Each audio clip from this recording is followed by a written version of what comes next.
Kelly Ripa has called her pricey home her favorite place on earth. But she abandoned the house earlier this week for an unexpected reason.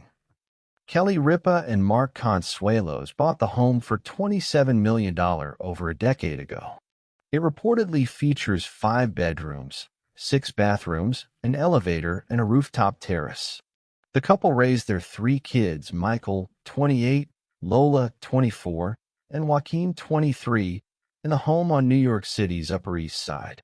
But Kelly Ripa and Mark Consuelos left it all behind on Sunday, February 22nd. The East Coast was hit with a massive snowstorm that day. New York City Mayor Zoran Mamdani declared a local state of emergency, shutting down schools and travel. A travel ban was enforced from Sunday until Monday afternoon. Due to the impending blizzard, Mark Consuelos and Kelly Ripa stayed in a hotel instead of their home because the show must go on. And it did, with a few changes. Several ABC talk shows, including Live and The View, went on the air without a studio audience.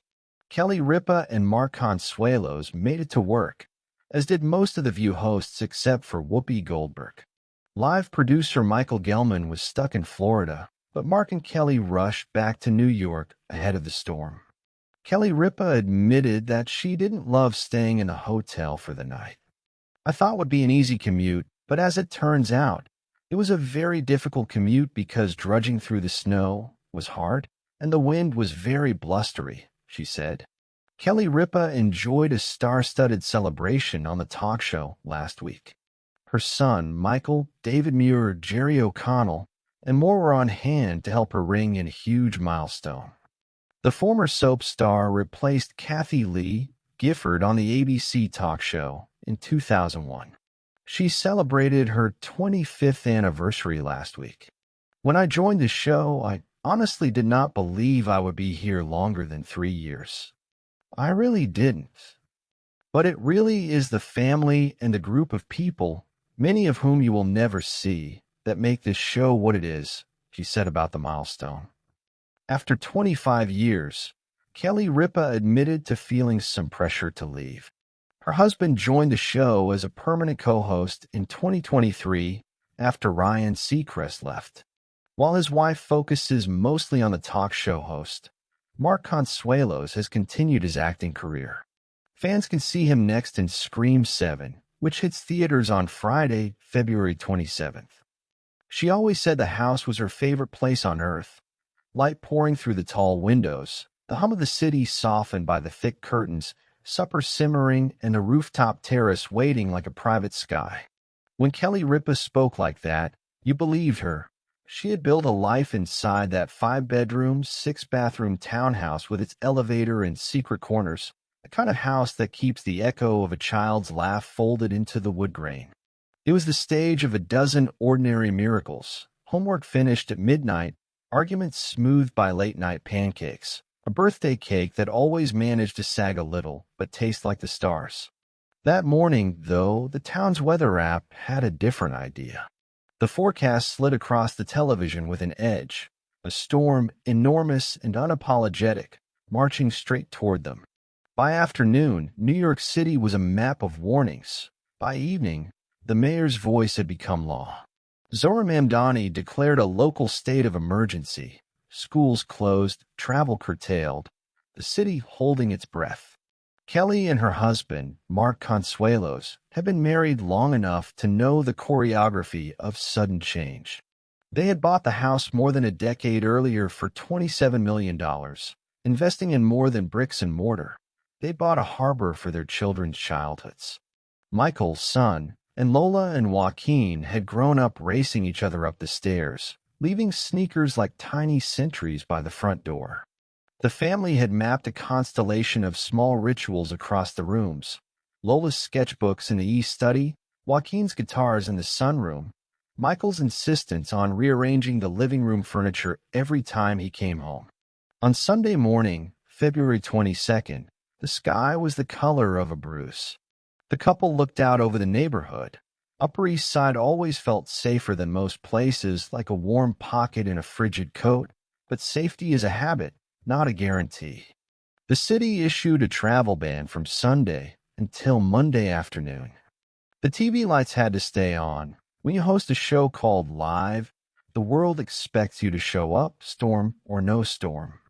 The producers turned contingency plans into crisp lists. Hosts, check. Segments, check. Safety, check. Still, practicality won. The family closed the doors behind them and left their house in the hands of callous doormen and winter gusts.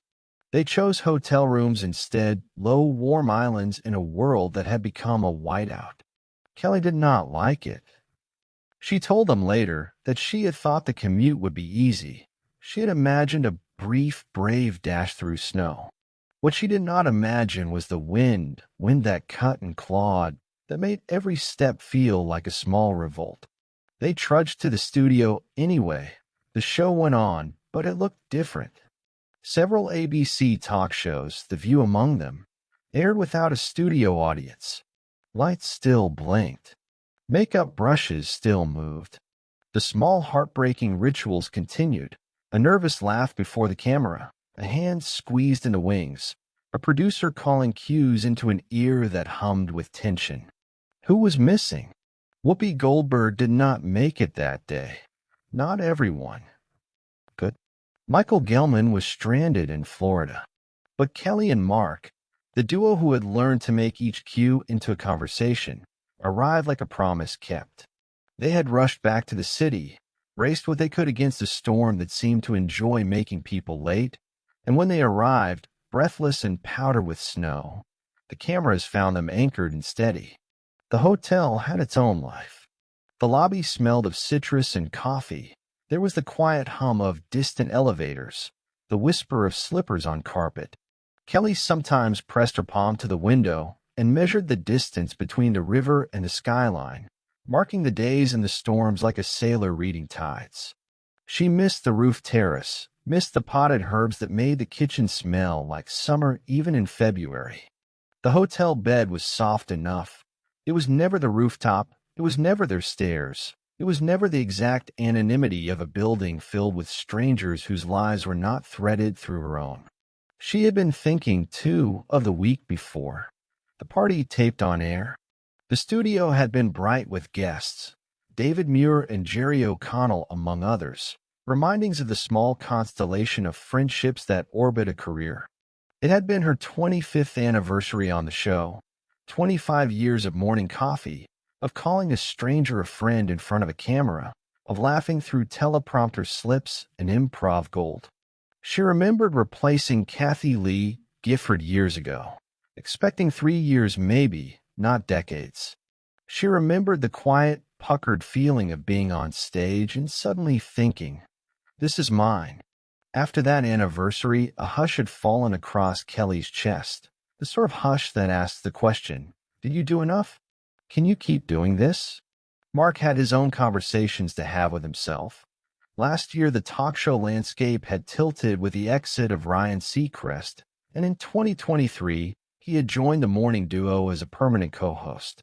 He was also still an actor, someone who measured life in scenes as well as in mornings. He had a new film coming out, Scream 7, and that had added a small pulse of excitement to the household, a reminder that sometimes the world asks for new faces on familiar stages. That Sunday, though, the pulse was the storm. On air, Kelly's laugh had a little more gravel in it. Off camera, she moved through the hotel like someone carrying a secret, a private ledger of all the ways a house can hold a life. She thought about the front door key. How many times had she turned it? How many times had she locked the house against the day and its obligations? She thought about the living room piano where the kids had banged their rhythms. She thought about how each window framed the city differently, a neighbor's umbrella fighting the gust, the fire escape glinting like a ladder to the sky, the rooftop where they had once watched fireworks leak through summer air. The family's evacuation became a story in itself, not the kind that topples an empire, but a human one, a famous couple forced by weather into temporary exile, their mansion left silent for a night. The tabloids loved it, of course, how could they not? But the truth was softer, less dramatic. The house had not been abandoned like a ship. It had been entrusted. They left a note with the doorman that read, in Kelly's loose, honest handwriting, "We'll be back. Keep us a slice of the moon." It was a joke that made the doorman laugh too long, and Kelly felt lighter for the laugh.